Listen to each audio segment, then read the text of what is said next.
परत एकदा श्वास घ्या, सोडा.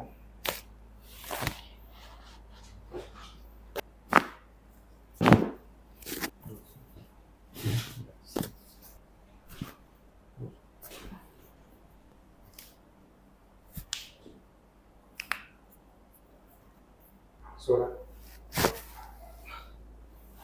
ओके. पहिले गुडघ्याला त्रास व्हायचा जास्त, आता अजिबात नाही त्रास.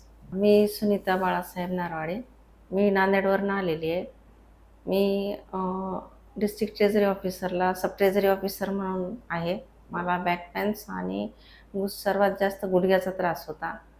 एक सेशन केल्यानंतर जवळजवळ 70% फरक पडला आणि आता तिसरं सेशन आहे. आता एकदम रिलॅक्स वाटते आणि खूप चांगली प्रोग्रेस आहे आणि निखिल सर पण खूप चांगले आहेत.